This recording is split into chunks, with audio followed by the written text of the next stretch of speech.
لما يين فاي المدير التنفيذي الجديد لمجموعة تان كان في عز أزمته، ظهرت شو جينج حبيبته القديمة من سنين. بعد ما تعينت فجأة في الشركة. الاتنين خبطوا في بعض بسرعة في صراع كسر عظم على السلطة، وفي وسط ألعاب الذكاء العنيفة الشرارة اللي كانوا فاكرين إنها ماتت بدأت تولع تاني. الموضوع بدأ بمشهد يرعب، مطر مغرق الدنيا وأب بينتحر وفي بنت صغيرة تشيرمان تان طردها بأسوأ من المجموعة. مر 8 سنين والبنت الضعيفة دي بقت شو جينج، ست قوية ولسانها مسنون. ظهور شو جينج المفاجئ في مجموعة تان ما كانش مجرد زيارة، دي رجعت عشان تحصل ديون قديمة، ومعاها فيديو للمدير ديان كاي، واحد من كبار المسؤولين، وهو بيزحف وبيهوهو زي الكلب بعد ما خسر رهان. شو جينج بقت مسيطرة تماماً على الوضع، ما ترددتش لحظة إنها تهينه قدام يين فاي ابن عدوها القديم واللي بيدير المجموعة دلوقتي. العلاقة بين شو جينج ويين فاي ما كانتش شغل وبس، كان في سر عميق من الماضي بيجمعهم. اللمسات والنظرات القوية والبوسة اللي بالعافية في المكتب، كل ده كشف عن حب مكبوت تحت طبقة من الغل. شو جينج اللي بيحركها الانتقام كانت مستعدة تولع في الدنيا وتنكش يين فاي بالجرح اللي في الترقوة عنده، العلامة اللي سابتها من 8 سنين. يين فاي حس بكره وحب في نفس الوقت، نفسه يحميها بس مش قادر يتخلى عن حمل عيلته. حذرها من الرجوع بس هو نفسه ما كانش عارف يشيل عينه من عليها. لما شو جينج انضمت رسمياً لمجموعة تان كمستشارة، أعلنت إنها هي اللي هتحط القواعد من هنا ورايح، وجمعهم هما الاتنين كانت بتبشر بزلزال جوه الشركة. حصلت مواجهة مباشرة بين شو جينج ويين فاي في مكتبه. يين فاي ما خباش تلقيح كلامه وهو بيفتح سيرة ماضيها، حتى إنه لمح إنها بتمثل دور الضحية عشان تنتقم. ردت عليه شو جينج بكل هدوء وذكاء، مش بس لبسته في الحيطة لما جابت سيرة الثغرات الأمنية اللي هو مسؤول عنها، لأ دي كمان استخدمت قرب منه عشان تلبكه وتخليه مش على بعضه. التوتر زاد أكتر لما ظهر زو يان، المسؤول التنفيذي للمجموعة، وفي الوقت اللي كان يين فاي بيحاول يزنق شو جينج، طلع زو يان وقدمها رسمياً، مش بس كمصممة أزياء جديدة، كمان كخطيبته. الخبر ده كان زي القنبلة، خلى يين فاي في حالة صدمة وغضب مجنون، وعمل مثلث كره معقد. بدأت شو جينج خطتها عشان تنظف المجموعة من التفاح البايظ. أول هدف كان المدير جيان كاي، الراجل المغرور اللي كان بيتحرش بالموظفات وسرق ميزانية الأمان لهدوم الأطفال. بذكائها وترتيبها فضحته وقدمت دليل إنه استخدم خامات زبالة فيها إشعاع أكتر من المسموح به بمئات المرات عشان يكسب نفسه. هددته بقائمة الرشاوي اللي خدها وعصرته في الزاوية. وبدعم سري من زو يان، جيان كاي اطرد بمنتهى القسوة من المجموعة خلال اجتماع مجلس الإدارة. وفي وسط الخناقات دي كان في فلاش باك لذكريات مؤلمة لشو جينج. هنا بدأنا نشوف دافعها الحقيقي، حادثة تقطع القلب في ليلة مطيرة وفقدان شخص غالي ووجع عاشت فيه 8 سنين. شو جينج الحالية هي الست اللي اتصنعت من الرماد ومستعدة تبيع كل حاجة عشان العدالة. شو جينج بقت واقفة بين الأخوين تان، من ناحية يين فاي بنظراته اللي كلها شك وحب تملكي، ومن الناحية التانية زو يان اللي بيحميها بس جواه غموض. الحرب في مجموعة تان يدوب بدأت وشو جينج ماشي على حد السكين بكل ثقة. بعديها التلاتة ظهروا سوا في نفس المكان. عين يين فاي ما فرقتش شو جينج، كلها تفحص وحب تملك، لمسات بسيطة بس ليها معنى كبير، بينت إن علاقتهم مش سهلة خالص. يين فاي وشوشها إنهم بيمثلوا كويس، وقصده إن شو جينج مخبية سر كبير ورا وشها الهادي. وفي أوضة ضلمة وشموع بتعش كان يين فاي متربط في كرسي ومتغمي. هنا شو جينج لعبت دور الصياد واستخدمت صوت ناعم بس تلج عشان تعذبه نفسياً. واتكشف إن يين فاي كان بيجر شو جينج للفخ، قال لها مش ده اللي علمتيهولي إن خلي الفريسة تمشي للتابوت بنفسها؟ دموع يين فاي نزلت وشو جينج بتشد الحبل حوالين رقبته، في لحظة كلها وجع وشد وجذب بين الحب والكره. ولما سابت الذكريات وراها بدأت شو جينج خطة عملية، حطت عينها على جيان كاي وهو بيخطط يهرب مع عشيقته والفلوس. ظهرت شو جينج بكل جبروت وجابت معاها مرات جيان كاي عشان تودعه. الدراما وصلت لقمتها لما كشفت إن حساباته في البنك اتجمدت. في نص الشارع الفلوس الورق طارت في كل حتة، وجيان كاي ركع على الأرض يلم الملاليم والإهانة، في الوقت اللي مراته وعشيقته بيقطعوا بعض على شنطة الفلوس. عين شو جينج كانت تلج وهي بتفكره بالماضي لما كان بيعاملها كأنها كلبة ضالة. ده كان الطار اللي طعمه حلو، واللي استنته من زمان. وبالليل شوجينج اتسللت لمكتب يين فاي عشان تدور على ملفات، بس وقعت في إيده تاني. يين فاي ما كانش عايز يسيطر على شغلها بس، ده كان عايز يملك عقلها. عرض عليها صفقة تفركش الخطوبة من أخوه مقابل مكاسب مالية. لما شوجينج استخدمت مشاعرها ناحية أخوه عشان تتحداه، رد عليها يين فاي ببوسة عنيفة وبالعافية على الكنبة. فكرها بالجرح القديم اللي في الترقوة اللي سببتهوله، وقال إن الوجع كان أصعب بمراحل من البوسة دي. شوجينج ردت بكلام زي السم: إلا لو أسهم مجموعة تان نزلت لأقل من اللي كانت عليه يوم موت أبويا، أحسن لك تتأدب وتناديلي يا مرات أخويا. بعديها حصلت مواجهة في بار بين شوجينج ويين فاي. شوجينج كانت في قمة شياكتها، بس كلامها كان رصاص وهي بتستفزه بماضيهم. التوتر زاد لما لمحت لدين حب وسلطة من 5 سنين، خلت الناس تحس بكره عميق مستخبي تحت غطاء العشاق القدامى. بعديها بنشوف مفاجأة تانية وهي بتكشف ماضي شوجينج المؤلم. في المطر الشديد واجهت الشخص اللي دمر عيلتها. برود شوجينج وهي بتتفرج على عدوها وهو بيقع ما كانش مجرد ثأر، ده كان تحرير من سنين الظلام. المشهد اللي وقفت جنب سرير جيان كاي في المستشفى وهي بتوشوشه بكلام حارق عن الندم والموت رسم صورة لقرش شغل ما بيرحمش وقراره نهائي. مثلث الحب بين زو يان وشوجينج ويين فاي بقى أعقد من أي وقت فات. زو يان نائب الرئيس كان بيحاول يستخدم الحنمية عشان يثبت شوجينج أو يسيطر عليها، وما خافش إنه يبين حميمية قدام أخوه الصغير. ومن الناحية التانية يين فاي اختار يهاجم شغلها بشكل مباشر. جاب لين شي شخصية جديدة وطماعة جوه الشركة عشان تتجسس على شوجينج، وعمل لعبة جاسوس داخلي خطيرة. وفي جلسة قياس فستان فرح، الجو اللي المفروض يكون سعيد كان مخنوق بالتوتر. شو جينج لبست فستان أسود غامض عكس الشكل التقليدي لأي عروسة، وكأنه رسالة عن طبيعة الجواز ده، إنه مش حب، ده جزء من خطة. يين فاي ظهر وبوظ القعدة لما قال إن شو جينج عندها ميعاد مع لين شي. المواجهة بين الإخوين في محل الفساتين اللي كانت مليانة تلقيح كلام عن الماضي ومين اللي جه التاني بيّنت إن شو جينج هي أهم قطعة شطرنج الاتنين عايزين يملكوها. شو جينج ظهرت زي القمر في فستانها الأسود، بس عينيها كانت كلها تحدي ليين فاي. اللي بينهم مش مجرد قصة حب قديمة، دي لعبة حياة أو موت. شو جينج أعلنت إنها دلوقتي خطيبة زو يان، مما خلى يين فاي ينفجر من الغيرة المجنونة. سألها بغل، بس هي مردتش غير بضحكة باردة. شو جينج عايزة يين فاي يشوفها وهي بتطلع للقمة بعينه، وتحديداً فوق تابوت مجموعة عبل التان. الدراما كملت تولع في المكتب. لين شي البنت اللي بتمثل الضعف بس هي طماعة لأقصى حد، كانت بتجر شكل شو جينج قصد عشان يتخانقوا على مشروع جاو لينج للخريف والشتاء. بس شو جينج ما كانتش صيد سهل، كشفت شخصية لين شي المزيفة قدام زمايلهم كلهم. وفي نفس الوقت يين فاي كان بيلعب ماتش بلياردو، كان عبارة عن مواجهة مستورة مع لين شي. يين فاي مثل إنه مش مهتم، وحتى استخدم عصاية البلياردو عشان يداعب لين شي، بس في الحقيقة كان بيراقب وبيقيم قوة كل واحد. كان عارف إن شو جينج مش خصم سهل يتسيطر عليه. شو جينج وشاركها لقيوا كعب أخيل للعدو، اكتشفوا إن مشروع الخير اللي لين شي بتروج له ما هو إلا شركة وهمية بيلعب بيها يين فاي، وبيستخدم بضايع صناعية ويحط عليها أتيكيت شغل يدوي عشان يلم ربح. شو جينج قررت تسرب الأدلة دي للإعلام عشان تهدم صورة لين شي كملكة للخير. بس ورا كل القسوة دي كان في حتت من ذكريات مؤلمة. يين فاي قعد لوحده ومعاه ذكريات قديمة. كان بيتفرج على صورة عيلة رسمتها شو جينج وهي عندها 7 سنين، صورة ناقصة وش الأب. كرهها كان سببه إن أبو يين فاي كان السبب الغير مباشر في مأساة عيلتها. وفي ملحمة كلام بين الإخوين تان على السلم اتكشف سر يصدم: يين فاي في الحقيقة ما بيجريش في دمه دم عيلة تان.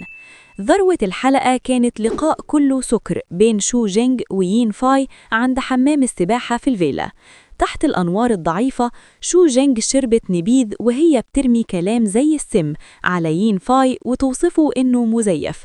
كانت بتكرهه، بس بوسة فجائية بينهم كشفت عن حب محدش قادر ينكره. في بار وين صديق شو جينج القديم راح يدور على منافس صديقته عشان يرجع مشروع مسروق، وبدل العنف دخلوا الاتنين في تحدي شرب جريء. بعد كذا جولة من الخمرة التقيلة وين مش بس أثبت شجاعته، لأ ده كمان كسب احترام خصمه. مسابقة الشرب دي ما كانتش عشان ينسي نفسه همه، دي كانت خطة ذكية عشان يجيب حق صديقته ويفتح باب لعلاقة مهمة في المستقبل. تاني يوم الصبح الجو اتقلب لتوتر رهيب في المكتب. بعد ما لين شي مشيت، مشروع جاو لينج المهم اتسلم لشو جينج. دي كانت لحظتها عشان تلمع بالثقة وحزم، ولما واجهت كلام من الرئيس جين عن قدرتها على الشغل لوحدها، شو جينج ردت رد قاصف للجبهة.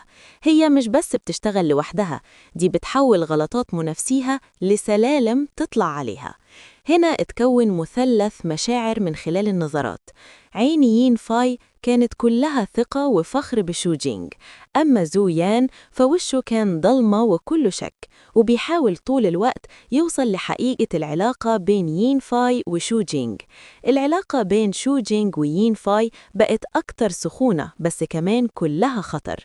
الحركات القريبة في الشغل، لمسة إيد أو بوسة سريعة، كانت بتجيب لحظات حلوة، بس معاها الضغط يخنق، لأن زو يان كان دايماً مستخبي وقريب. الذروة كانت مواجهة بين شو جينج وزو يان عند البيانو. هنا انكشفت الظلال الضلمة للماضي. صوت البيانو ما بقاش مزيكا، ده بقى يرعب لما زو يان جاب سيرة أبو شو جينج. الذكريات المرعبة رجعت تاني، صورة أمها وهي متكتفة، صرخات استغاثة، وقسوة القتلة.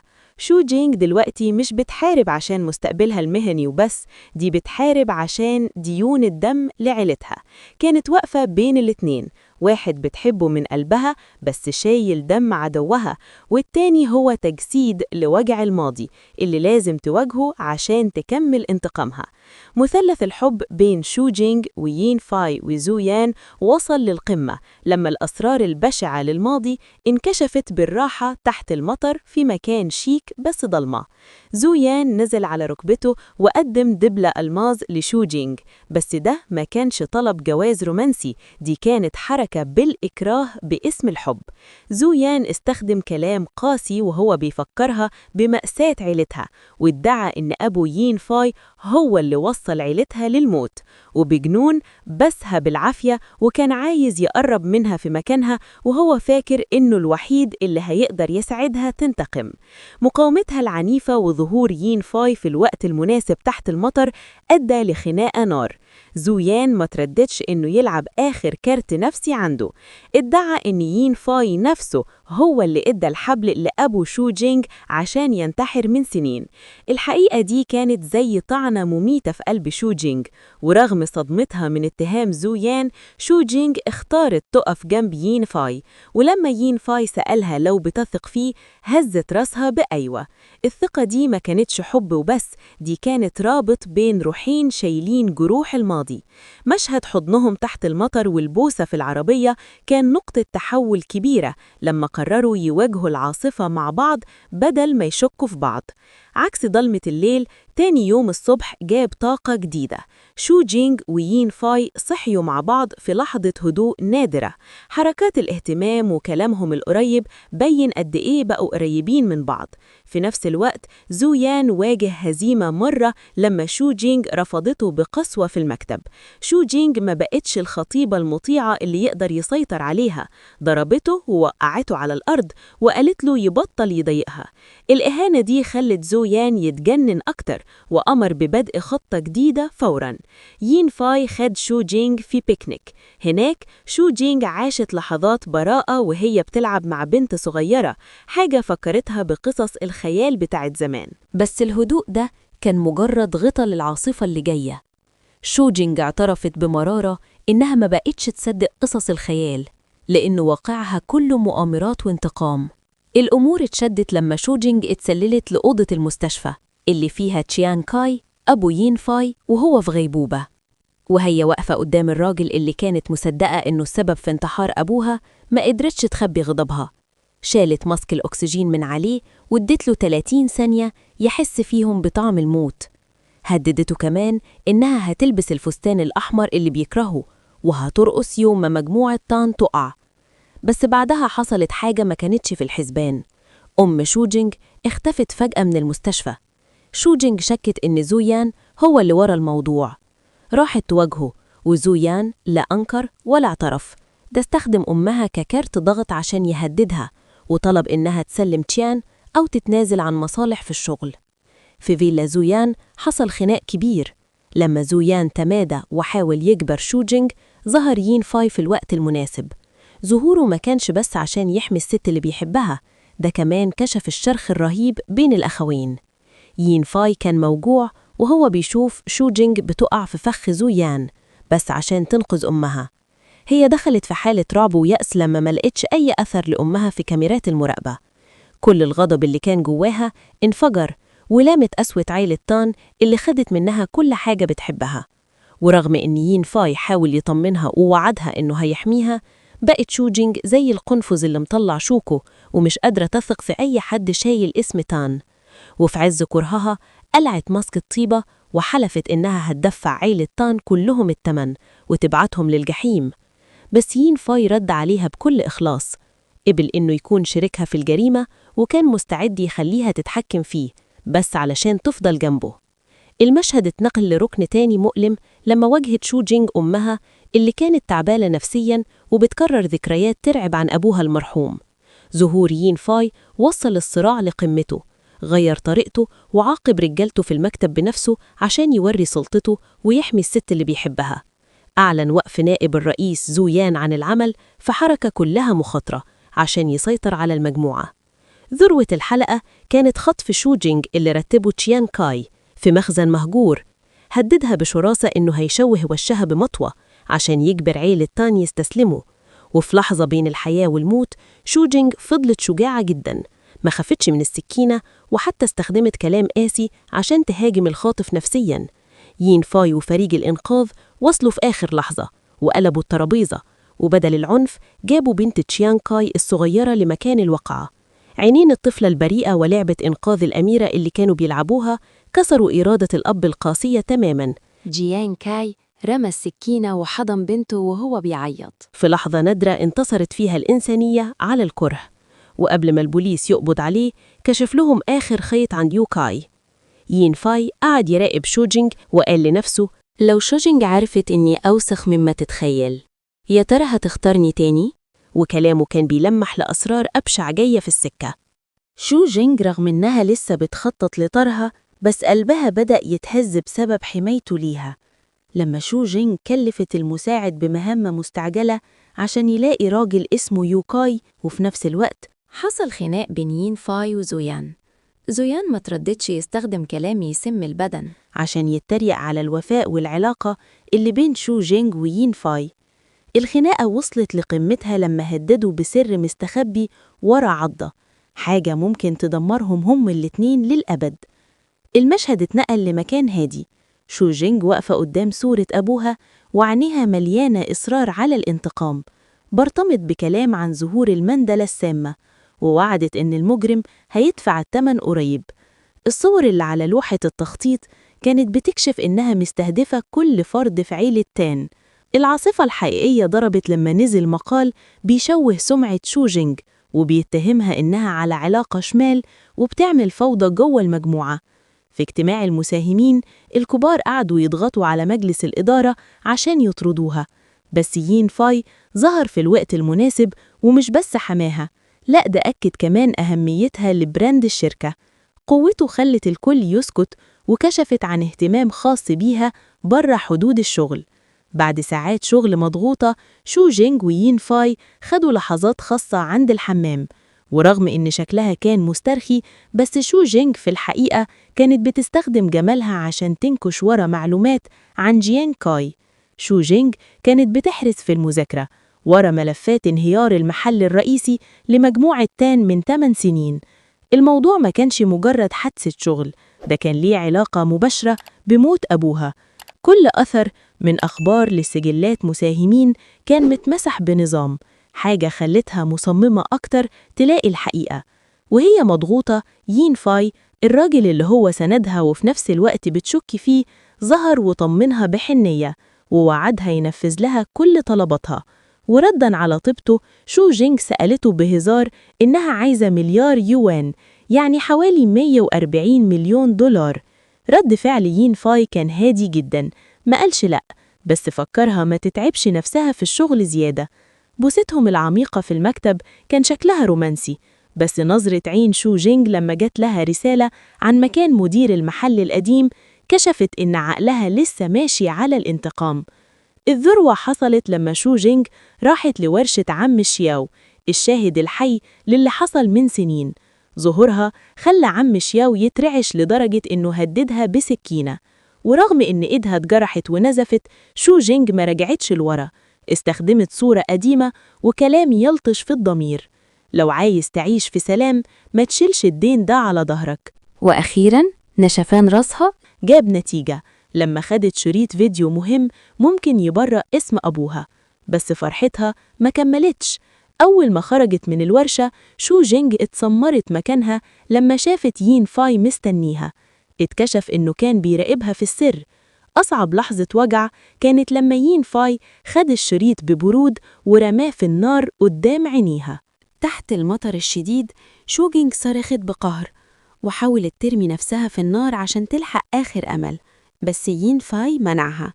الصفعات والاتهامات المرة طارت بينهم، وهي بتصوت إنها كانت غبية لما وثقت في أي حد من عيلة تان. لحظة ما يين فاي مسك لها الشمسية، بس هي زقته، وبعدها صورة شو جينغ وهي راجعة لوحدها الأوضة فاضية وبتكسر صورتهم مع بعض علمت على شرخ ما بيلتئمش. شو جينغ عامت من سخونية عالية جدا، ووين رفيق عمرها فضل جنبها وقلقان عليها طول الوقت. وهي بتهزي من التعب فضلت تنادي على اسم يين فاي، علامة إن ماضيها المؤلم دايما بيطاردها. ولما فاقت ورغم إنها لسه همدانة، شو جينغ صممت تكمل طريقها رغم محاولات وين إنه يمنعها. ظهرت شخصية جديدة، شياو نو، نايبة رئيس جديدة راجعة من بره. شياو نو ست قوية وحريفة، بس مغرورة لأبعد حد. من أول لقاء بينهم في أوضة التصليم ما ترددتش إنها تبص لشو جينغ بتعالي، ووصفتها إنها مجرد وردة بلدية على الرصيف، وطلبت منها تتعلم تكون خياطة مطيعة. شو جينغ ردت على التحدي بهدوء بس بحزم، وده كان بيعلن عن حرب مستخبية وعنيفة في مجموعة تان. شو جينغ قابلت يين فاي بالصدفة وحاول يحذرها من خطورة شياو نو، بس شو جينغ كانت خسرت ثقتها فيه تماماً. فكرته بغضب إنه دمر الدليل اللي قعدت 8 سنين تلم فيه. يين فاي بالنسبة لها دلوقتي يا إما عدو يا إما أداة في خط الترهة. تدخل وين لما جري عشان يحمي شو جينغ خلى العلاقة بين التلاتة أكتر تعقيد ودخلت في طريق سد. بالرجوع ل6 سنين فاتوا، اتكشفت الرابطة اللي بين شو جينغ ووين. في الوقت ده وين كان بيتضرب علقة موت من مجموعة ناس، وشو جينغ هي اللي مثلت إنها ضابط بوليس عشان تنقذه. لحظة ما قالت حياته أنا اللي أنقذتها من الجحيم، بين ليه وين وفاءه ليها ومستعد يضحي بكل حاجة عشانها. شو جينغ ووين ناقشوا خطوتهم اللي جاية مع بعض. هي عرفت إن مجموعة تان مسوسة من جوه وصممت تلاقي حقيقة موت أبوها. شو جينغ قررت تدخل عش الدبابير، المصنع القديم، عشان تدور على آخر خيط رغم الخطر اللي مستخبي. ماري زبونة VIP غلسة عملت نمرة عشان عايزة حاجتها قبل الميعاد اللي في العقد. ظهرت شو جينغ بثقة وحزم عشان تقول نظام الشركة، بس ظهور شياو نو نائبة الرئيس شقلبت المواجيع. شياو نو ما ترددتش تستخدم سلطتها وتطرد شو جينغ فوراً عشان ترضي الزبونة. يين فاي ما سابش شياو نو تعمل اللي هي عايزاه واتدخل في الوقت المناسب. بحرفنة حول الطرد إلى نقل. شوجينج لازم تنزل مصنع جاو جانج عشان تتعلم الشغل من الأول. الحركة دي في الحقيقة كانت عشان يحميها من عينين شياو نو ويدي لشوجينج فرصة تحقق في سر موت أبوها اللي ليه علاقة بتشغيلة قماش بيضة في المصنع ده بالذات. في مصنع جاو جانج شوجينج واجهت شك الصنايعية القدامى، بس بخبرتها التقيلة في الصباغة اليدوية ونشفة رأسها قدرت تقنع الكل. صورة شوجينج وهي بتصبغ القماش بإيدها وبتظبط كل دقيقة أكسدة عشان تجيب اللون المظبوط أثبتت مش بس شطارتها، لأ، دي أثبتت إصرارها تلاقي الحقيقة ورا فشل الماضي. لما ينفاي راح يزور شوجينج كان قلقان على صحتها، بس شوجينج ردت عليه ببرود وغل. لسه ما نسيتش إنه حرق شريط الفيديو المهم. ينفاي سألها بوجع: أنا عملت كل حاجة عشان أحميكي، ليه مش قادرة تثقي فيا لو مرة واحدة؟ شوجينج مشيت مع صاحبها القديم على عجلة وسابت ينفاي واقف لوحده في الحي القديم، والحزن مالي المكان بسبب سوء التفاهم اللي ما اتحلش. الحلقة بدأت بجو تقيل في أوضة اجتماعات مجموعة تان. شياو نو نايبة الرئيس الطماعة هجمت ينفاي قدام الناس كلهم، قدمت أدلة على لعب في الفلوس في مشروع هو اللي ماسكه، وبعدها أمرت بوقف كل نشاطاته التجارية. بس ينفاي ما تهزش، رد عليها بنظرة تلج وكأنه بيقول إن ده مجرد غل شخصي رخيص. بعد ما ساب الشركة ينفاي راح المستشفى عشان يزور أم شوجينج. هناك الجمهور شاف مشهد يقطع القلب الأم شوجينج وهي في حالة رعب نفسي، وافتكرت ينفاي صاحب قديم ليها. ولما شوجينج ظهرت اعترفت بمرارة إنها تنزلت لشغل المصنع بعد ما خسرت مركزها كمدير التصميم. العلاقة بين ينفاي وشوجينج كانت زي التلج والنار. ينفاي حاول يقنعها تثق فيه لمرة أخيرة، بس شوجينج وقلبها مكسور كان كل همها إنه يبعد عن حياتها هي وأمها. نقطة تحول كبيرة في الحلقة كانت الدردشة بين شوجينج وعم شياو في ورشة الصباغة. من حكايته شوجينج اتصدمت لما عرفت إن شياو نو كانت موهبة أبوها تبناها بكل قلبه زمان. ده فسر ليه شياو نو شايلة غل عميق كده وعايزة تسيطر على مجموعة تان. في نفس الوقت ينفاي كان بيبحث في السر وعرف إن شياو نو عندها حسابات بره في جزر كايمن فيها مبالغ رهيبة من مصادر مجهولة. فهم إنها بتستخدم مصنع جاو جانج عشان تغسل فلوس وتداري الثغرات المالية اللي بره. في ضلمة المخزن رقم 8 ينفاي وشوجينج عملوا اجتماع سري، ورغم الشك قرروا يعملوا تحالف سري ضد عدوهم المشترك شياو نو. صورتهم وهم بيشبكوا صوابعهم الصغيرة في المكان الضيق ما كانتش بس وعد بالشغل مع بعض، لأ، دي كمان ولعت مشاعر كانت مدفونة تحت الكره. بعد ما شياو نو سمعت إن ينفاي بيراقبها ما ترددتش إنها تدي أمر بحرق المخزن رقم 8 لحد الأرض. النار بدأت تعلى وكانت إشارة لمعركة حياة أو موت في المخزن القديم. شوجينج وينفاي كانوا بيحرثوا عشان يلاقوا أدلة على جرايم خصمهم، بس ما خدوش بالهم إنهم وقعوا في فخ مميت.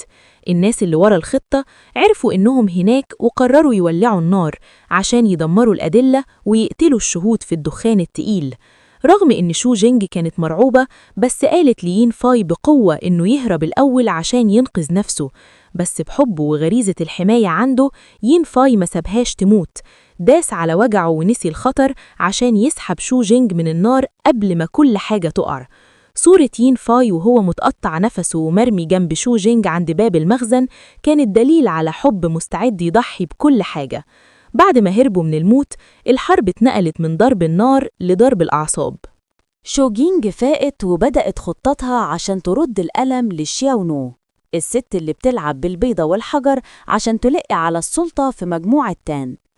في كافيه على البحر ظهرت شوجينج وهي كلها ثقة ومعاها ملف فيه أسرار عن مشاريع شياو نو الخسرانة برا. ما ترددتش إنها تكشف وش خصمها الحقيقي وتحشر شياو نو في الزاوية. التوتر زاد لما شياو نو فهمت إن ماضيها الضلمة وألعابها ما بقتش سر، بس الأشرار ما بيستسلموش بسهولة. شياو نو قابلت شخص غامض وهددها إن لو ما نظفتش الأدلة في خلال 3 أيام هتكون هي الضحية عشان يحموا مصالحهم المشتركة. ده حط شياو نو في موقف خطير جدا، وفي وسط المؤامرات والخناقات كان لسه في لحظات حلوة بين الأبطال في المستشفى. رغم إن ين فاي كان مريض، بس ما نسيش يهزر ويبين مشاعره لشوجينج. حصل مشهد غير لطيف لما ين فاي جاب سيرة صديق شوجينج بسبب سوء تفاهم. ورغم إن شوجينج مثلت إنها ناشفة، بس عينيها كانت كلها ثقة وحنية للراجل اللي أنقذ حياتها. شوجينج مشيت لوحدها ووشها كله حزن، كانت بتشك في الماضي وتعبانة من اللي شافته في شريط الفيديو من سنين. الجو اتكهرب لما شياو نو ظهرت، مثلت إنها صعبان عليها أبو شوجينج المرحوم، وبعدها قعدت تتريق عليها. شوجينج ما قدرتش تمسك أعصابها وردت عليها ببرود.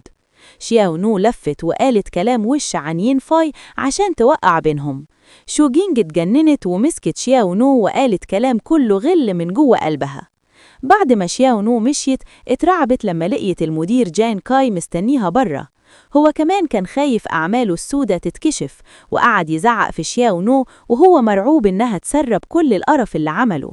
هددها إنه مش هيسيب عيلتها لو ما نهتش الموضوع ده بهدوء. ين فاي كان قلقان ومش مرتاح، بس لما شاف شوجينج معدية مثل إنه هادي ووقفها بقلق. سألها بقلق ليه ما كانش عارف يوصل لها، بس هي ردت ببرود خلى ين فاي يستسلم ويثبتها بكلام حلو. حضن شوجينج بحنية لما سمعها بتقول إن علاقتهم أكتر من مجرد حب بسيط.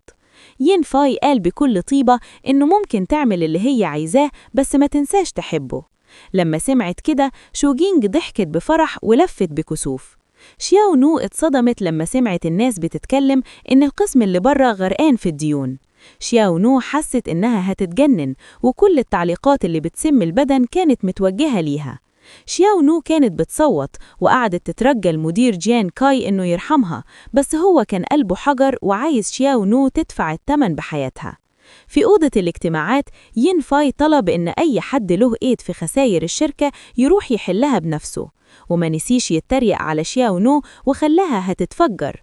وهي خارجة خبطت في شوجينج لامت شياو نو فوراً عشان ما قالتش الحقيقة من سنين، وأعلنت إنها هتجرها على المحاكم. شياو نو قعدت مستنية شوجينج على السطوح، وقالت بلقم إن ين فاي هو اللي شاف كل حاجة حصلت زمان. وش شوجينج بقي تلج وعينيها بينت صدمة وكره عميق.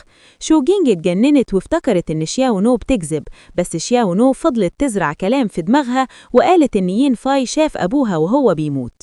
شوجينج حاولت تفضل هادية وطلبت دليل، بس شياو نو زقت شوجينج إنها تدور بنفسها.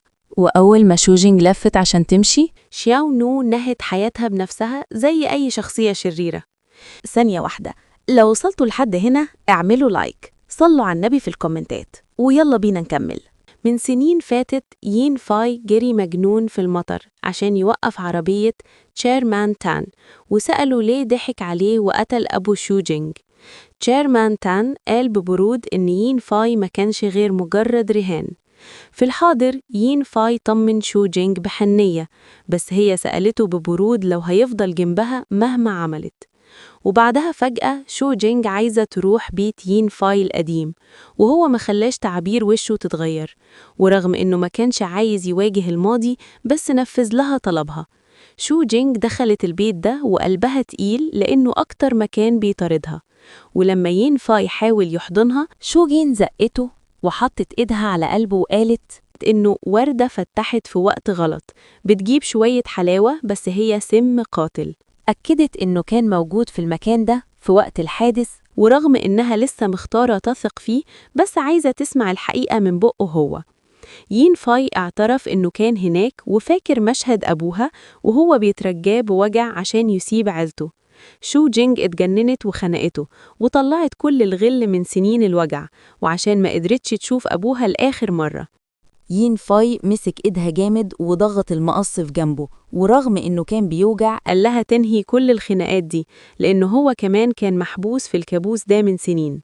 بس شوجينج لفت ببرود وأعلنت إن من هنا ورايح مفيش غير الكره بينهم.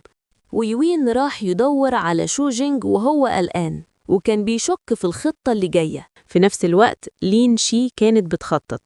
وين ظهر وقال بمنتهى الصراحة إن ملهاش هي وين فاي أي لازمة بعد كده، وسأل مين هو الراس الكبيرة ورا مجموعة تان. لين شي رفضت تقول أي حاجة وقالت إنه حشري، واتريقت على دخوله في شغل شو جينج.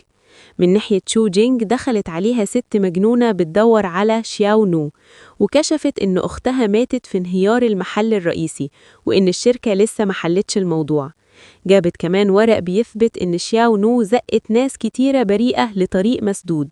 شو جينج اتصدمت لما فهمت إن كل حاجة كانت تحت سيطرة مجموعة تان، وده أجبرها تفكر في المؤامرات والجرايم اللي لسه مستخبية ورا الستارة. شو جينج طلعت ورمت الملف في وش ين فاي، وده خلاه يتنرفز ويهزقها عشان قلة أدبها، وهي كلها غل كانت عايزة تقطع قلبه بإيديها، ولمحت للملفات اللي ليها علاقة بمجموعة تان. ين فاي استغرب وسألها جابت الورق ده منين، بس شو جينج فضلت تولع في النار، وهددت إنها هتنشره عشان تدمر سمعة المجموعة. شو جينج قالت إنها عاشت في وجع وعذاب سنين، وعشان كده مش هترجع لورا بالسهولة دي. ين فاي حذرها بشراسة إنه لو ما بطلتش تفكر في الانتقام في حاجة شمال هتحصل في الآخر. وفي اللحظة دي جالها تليفون بيقول إن مصنعها اتقفل من غير سبب، فلفت وشتمت فيه وافتكرت إنه عارف كل حاجة من الأول. من جواه ين فاي كان عارف إن في حد بيلعب من ورا الستارة، بس ما قدرش يتكلم عشان خايف على سلامتها. حد تاني اتصل وقال إن أمها هربت من الخوف. شوجين كانت مهمومة وهي بتدور على أمها، بس ما نسيتش تنكد عليه، وهي مرعوبة قعدت تعيط وتحكي كل حاجة لوين ولينشي. لينشي حضنتها وهدتها، في حين إن وين كان شايط وافتكر إن كل ده ذنب مجموعة تان. لينشي خافت فجأة تكون هي الضحية اللي جاية، ولما وين شاف وشها اتخطف طمنها بسرعة ومشي. شوجينج راحت تدور على أمها لوحدها، وفي نفس الوقت ين فاي جاله USB وكان ناوي يعمل حاجة. هي سمعت بالصدفة كلام بين اتنين وهو فضل واقف سرحان بسبب العقل المدبر لكل اللي بيحصل. راحت تواجهه عشان افتكرت إنه مخبي أمها، بس ين فاي وعدها إنه عمره ما هيأذيها هي ولا أهلها. بس بالنسبة لشوجينج هو ما بقاش محل ثقة، وفضلت تلوم فيه وهو كان مستعد يثبت براءته بأي طريقة. بعد كده ين فاي قابل أم شوجينج بالصدفة وكان عايز يرجعها البيت، بس هي اتنفضت وافتكرت ذكريات مرعبة من الماضي واتجننت وقعدت تضرب فيه لحد ما أغمي عليه. وفي اللحظة دي التلاتة ظهروا وشافوا الموقف كله. ين فاي لسه بيفوق من الإغماء ولازم يواجه تحقيق قاسي من شوجينج. هي ما ترددتش تستخدم كلام تلج عشان تتريق عليه، بس ين فاي فتح موضوع خلى شوجينج تفكر المستشفى النظام فيها جديد، وإزاي أمها تخرج بالسهولة دي تحت عينين ناس كتير. قال لها إن في حد مرتب كل ده من ورا الظهر عشان يحذرهم، ورغم كده شوية الثقة الصغيرة انطفت بسبب الكره الكبير بين العيلتين. الدراما وصلت للقمة لما ين فاي عمل اجتماع طارئ عشان يقول إن تصاميم الشركة تسربت للمنافس بتاعهم ماي شيو، وبما إن شوجينج هي اللي معاها كل الأفكار بقت هي المتهمة الوحيدة. ين فاي مش بس استخدم المنطق عشان يقول إنها الوحيدة اللي عارفة روح التصاميم، لا ده كمان ورى صورة ليها وهي بتاكل مع مدير إيو. شوجينج قدام غضب المساهمين معرفتش ترد وفضلت ساكتة ومتحملة الإهانة، والنتيجة إن مقامها اتنزلت واتطردت من مجموعة تان فوراً. مشهد رمي الكارنيه بتاع الشغل على الأرض ومشيتها بكبرياء بس بمرارة ساب أثر قوي. الحقيقة بدأت تبان لما شوجينج وقفت عربية ين فاي في الجراج، وهناك كشفت وشه الحقيقي. اتكشف إن ين فاي هو اللي ساعدها ترتب المقابلة مع مدير ماي شيو، وهو كمان اللي صور الصورة عشان يعمل دليل متفبرك. شوجينج فهمت بمرارة إنها وقعت في فخ متخرج صح من الراجل اللي عاشت معاه لحظات قريبة، كان عايز يرميها في خراب ويدوقها طعم الغدر وإن ملهاش لازمة. عينين شوجينج المليانة غل كانت عكس نظرة ين فاي التلج والقاسية، وده عمل انفجار مشاعر. شوجينج دورت على مساعدة من صاحب قريب، ورغم إن موقفها ضعيف بس ما استسلمتش وبدأت تخطط لانتقام جديد. في نفس الوقت ين فاي رغم إنه وصل لهدفه بس في قلبه كان بيصارع بين الحب والكره. في كافيه على البحر ين فاي وشوجينج اتقابلوا تاني بعد كذا موقف ضرب ناري. مشاعرهم دلوقتي مقسومة بسبب سوء تفاهم عميق عن اللي حصل في المصنع من سنين. شوجينج لسه شايلة وجع طردها من الشركة، وببرود قالت إنها هي الخوف اللي في قلب ين فاي، وهددت إنها هتكشف كل جرائمه. بس ورا التناكة دي كان في خطة خطيرة. شوجينج اتخطفت واتاخدت لمصنع ملابس مهجور شايل أسوأ ذكرياتهم. في المصنع يين فاي جري هناك عشان ينقذ شوجينج، وفي لحظة واجهوا الموت مع بعض. الأسرار المستخبية من 8 سنين بدأت تبان بالراحة. مشهد فلاش باك ظهر. أبو شوجينج عم لي اختار ينتحر عشان يحمي بنته وعيلته من مطاردة عيلة تان. اتكشف إن يين فاي عمره ما غدر بيها، هو استحمل كل الذنب في سكات، وقبل إنها تكرهه، وحتى حرق الأدلة المهمة بس عشان يحميها. لما الواحد يشيل أكتر من طاقته، الحياة بتكون متعبة جدا. كلام يين فاي كان زي المرهم اللي لم كل جرحها. شوجينج انفجرت في العياط لما عرفت إن الراجل اللي كانت فاكراه عدو كان في الحقيقة أكتر واحد بيحميها في سكات. في نفس الوقت في مجموعة تان كان في اجتماع مجلس إدارة مشحون. تشايرمان تان أبو يين فاي ظهر بهيبة، بس كله ألعاب. بس العدالة نفسها طويل. أعماله الشمال وجرايم الماضي اتكشفت من خلال تعاون سري بين يين فاي وقوات القانون. يين فاي وشوجينج قفلوا الماضي المؤلم عشان يبدأوا مستقبل جديد. صور رسمة عيلة سعيدة وذكريات الطفولة رجعت تاني، كأنها بتقول الحب الصادق في الآخر هيكسب الكره. في مواجهة نارية بين زو يان وأبوه جانج، زو يان اللي كان دايما محسوب الدراع اليمين اللي يتسند عليه، فجأة ركع على ركبه عشان يطلب السماح وعاوز يقعد. بس الحقيقة المرة بدأت تبان شوية بشوية. زو يان هو اللي كان مخبي حسابات بره في لوكسمبورغ ومصانع في اليونان، ودول كانوا حلقات وصل مهمة في إمبراطورية عيلة تان. جانج قلبه محنش خالص، وشبه العلاقة بينه وبين زو يان بعلاقة السيد بالكلب. هو شايف إن الكلب لما بيشوف شقة كتير بيبقى حساس وخطر زيادة. ورغم إن زو يان اعترف بمرارة إنه كلب، بس أعلن إنه عمره ما هيكون كلب للشخص اللي زقه طريق مسدود. في نفس الوقت الأبطال شوجينج ويين فاي كانوا بيقضوا لحظة هدوء قصيرة مع بعض. فهموا بالراحة قد إيه جانج ده راجل ملعبك. كل حاجة من موت شياو نو لحد الفوضى في مجلس الإدارة كانت مترتبة من الثعلب العجوز. هو حول زو يان لكبش فدية لكل جرايمه. ورغم إنه في موقف خطير، يين فاي أكد إنه هيلاقي غلطة يجر بيها جانج للعدالة. شوجينج كمان بيّنت الجانب الحنين عندها وشوقها لمكان هادي ترتاح فيه، واتمنت إن الزمن يقف في الأوضة الصغيرة دي. في موضوع تاني، لين شي كانت بتواجه ضغط من جانج لما طلب منها تفتح تحقيق تاني في ماضي شوجينج. وفي وسط التوتر ده، ظهور وون جاب ريحة جديدة للحلقة. وون ما خباش قلقه على لين شي رغم إنها عارفة إنها بتخطي في لعبة خطيرة. كلامهم كان كله تلقيح بس ما نقصش تحذيرات. لين شي اعترفت إنها غرقت لشوشها في عين العاصفة، بس وون أكد لها إن حتى لو كان جحيم هو هيفتح لها سكة تخرج منها. البوسة بينهم كانت كأنها وعد ساكت في عالم كله كذب. في اللحظة دي تشانغ كان بيبص لصورة عيلة قديمة وقال ببرود إن الورد المدهوس بس هو اللي له لازمة. هو ما كانش عايز سلطة وبس، ده كان عايز يتحكم في مصاير كل اللي حواليه تماماً. الأخوين تان قابلوا بعض في صالة المجموعة. الأخ الكبير اللي لسه راجع لمنصبه مقدرش يخبي تنكته ورمى كلام رخيص على مرات أخوه المستقبلية. بس الثقة دي اتكتمت بسرعة برد قاصف من الأبطال.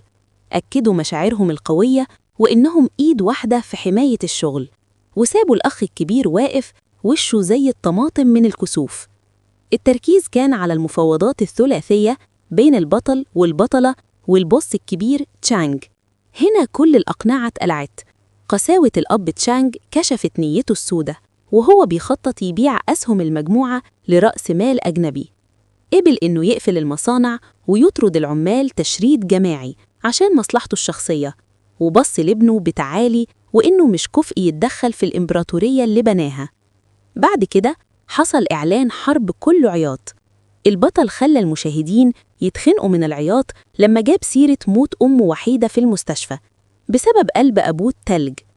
أكد إن مجموعة تان مش ملكه لوحده، بس دي دم وعرق العمال وشقى عمر أمه. شو جينج ما كانتش ضعيفة خالص لما طلعت أدلة على مخالفات تشانغ المالية في شركات بره، وده خلى وشه يتقلب في ثانية. الدراما وصلت للقمة لما تشانغ استخدم آخر لعبة وسخة عنده وخطف لين شي وهددهم بيها. في جراج الركن الضلمة حصلت معركة حياة أو موت. وين الأخ والقريب خاطر بحياته واقتحم عش الدبابير، ورغم إنه واجه قتلة محترفين، وين حارب بشجاعة عشان يحمي لين شي، بس طعنت سكينة قاتلة خلته يقع. اللحظة اللي لين شي حضنت فيها وين وهو بيطلع في الروح، وكلامه الأخير الموجع مع الدموع عملوا مشهد مأساوي. تضحية وين كانت زي النار، حرقت آخر حتة إنسانية فاضلة في علاقة العيلة دي. شو جينج وقفت قدام نار ولعة ووشها كان كله ضياع ووجع، لامت نفسها إنها جرت ناس كتيرة لدوامة الكره دي، وبالذات موت وين الأخ اللي ضحى بعمره عشان يحميها وبقى جرح ما بيلتئمش. وهي سكرانة ويأسانة سألت نفسها بمرارة لو كان مكتوب عليها تفضل لوحدها، بما إن كل اللي قرب منها شاف المصايب. يين فاي كان جنبها، ما استخدمش كلام فاضي عشان يطمنها، بس خدها في حضنه وأكد لها إن مفيش حد يستاهل يموت. فكرها إن الكل بيعافر عشان يخرج من الجحر ده، وإنها محتاجة تكون قوية عشان تشوف اليوم اللي هتقع فيه شركة عيلة تان وتنفذ وصايا اللي ماتوا. بعيد عن الدموع، القصة اتنقلت لساحة حرب اقتصادية عنيفة. زويان كان بيواجه خطر خسارة كل حاجة لما حسابات الشركة اتجمدت والأوردرات اتلغت ولجنة الرقابة على البنوك اتدخلت. قمة الدراما كانت المواجهة المباشرة بين الأخوين تان. لما زويان هاجم بغضب، يين فاي رد عليه ببرود بإيده وبضربات حادة. يين فاي اكتشف حقيقة تصدم. كل براءات الاختراع الرئيسية للمجموعة اتنقلت. في اجتماع مجلس الإدارة، الجو المكهرب سيطر على المساهمين، وهم مرعوبين من إشاعات إن الشركة بتتصفى وبتتنقل لبره. هنا زويان ظهر رسمياً بصفته اللي هيمسك السلطة، وجرد جانج من كل مناصبه بسبب تأمره مع ناس من بره عشان يضر الشركة. ورغم إن في خسائر كتير، بس العدالة بدأت تتنفذ. بعد كل المواجيع دي، حقيقة موت أبو شوجينج والمؤامرات عشان يسرقوا براءات اختراع عيلة لي اتكشفت في المواجهة المصيرية بين شوجينج وجونج، الشخص اللي ورا كل المآسي دي. شوجينج ما بقتش بنت ضعيفة، واجهت عدوها بهدوء يرعب، كشفت كل جرايمه من تبديل براءات الاختراع لحد تظبيط قواعد ماكينات معقدة عشان يدمر عيلتها. قالت في وش جونج إنه قتل أبوها وتسبب في خراب عيلتها. اتهام شوجينج القوي كان زي حكم الضمير اللي نزل على راس المجرم. في نفس الوقت ابن جونج كمان وقع في حفرة غويطة من اليأس، فهم إنه كان مجرد عروسة لعبة في إيد أبوه، وفي الآخر أبوه نفسه تخلى عنه. الغل خلى زويان يفقد السيطرة، خطف شوجينج في مصنع مهجور وعايز يروح الجحيم معاها عشان ينتقم لكرامته الصعبان عليه. يان فاي اللي دايماً بيحب ويحمي شوجينج وصل في الوقت المناسب. الخناقة بين الأخوين من الأب كانت ضرب نار. يان فاي حارب مش بس عشان ينقذ الست اللي بيحبها، لأ ده كمان عشان ينهي سلسلة غلطات عيلة تان الطويلة. بعد ما المواجهة خلصت، المجرمين في الآخر خدوا جزائهم من القانون. زويان خد 6 سنين سجن عشان الإصابة العمد وسرقة الممتلكات، أما جونج خد سجن مؤبد وكل أمواله الشمال اتصدرت. لما الضلمة عدت، نور الحب والشفا رجع تاني. المشهد الأخير على البحر الشاعري بين النهاية السعيدة لقصة أبطالنا. وبكده القصة بتنتهي. ما تنسوناش من اللايك والاشتراك في القناة. بحبكوا قوي. باي باي.